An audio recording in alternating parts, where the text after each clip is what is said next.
গোটা বিশ্বের বাঙালি জাঁকজমকপূর্ণ এই দুর্গোৎসব উদযাপন করে থাকেন।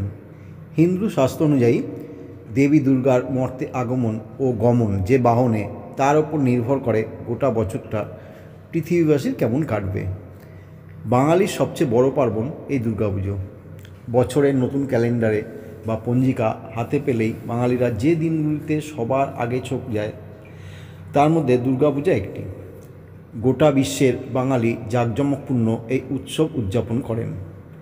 হিন্দু শাস্ত্র অনুযায়ী দেবী দুর্গার মর্তে আগমন ও গমন যে বাহনে, তার উপর নির্ভর করে গোটা বছরটা পৃথিবীবাসীর কেমন কাটবে। শুরু হয়ে গিয়েছে দুর্গাপূজার কাউন্টডাউন।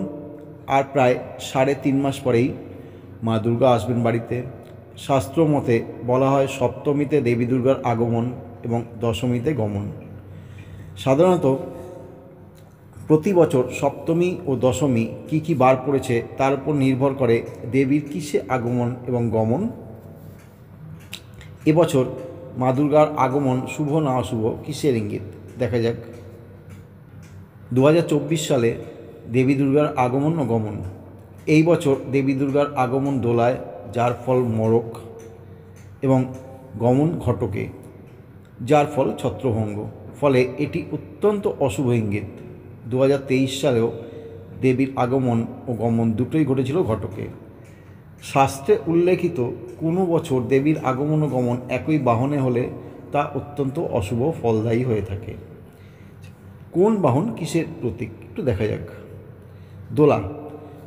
দোলা অর্থাৎ পালকি হলো মহামারী বা মড়কের প্রতীক। নৌকা। নৌকা বন্যার প্রতীক। আবার অনেকে মনে করেন নৌকায় দেবী দুর্গার আগমন হলে চারিদিকে ভালো ফসল হয়। গজ। গজ বা হাতি হলো শান্তি ও সমৃদ্ধির প্রতীক। গজে আগমন বা গমন হলে বসুন্ধরা শস্য শ্যামলা হয়ে থাকে। ঘটক। ঘটক বা ঘোড়ার অর্থ সামাজিক এবং রাজনৈতিক পরিস্থিতির এলোমেলো অবস্থা, যুদ্ধবিগ্রহ, অশান্তি, বিপ্লব ইত্যাদির সংকেত নির্দেশ করে। এবছর দুর্গাপুজোর কোন দিন কী পড়েছে দেখা যাক। মহাপঞ্চমী 8ই অক্টোবর মঙ্গলবার। মহাষষ্ঠী 9ই অক্টোবর বুধবার। মহাসপ্তমী 10ই অক্টোবর বৃহস্পতিবার। মহাঅষ্টমী 11ই অক্টোবর শুক্রবার। মহানবমী 12ই অক্টোবর শনিবার এবং মহাদশমী 10ই অক্টোবর রবিবার। ধন্যবাদ।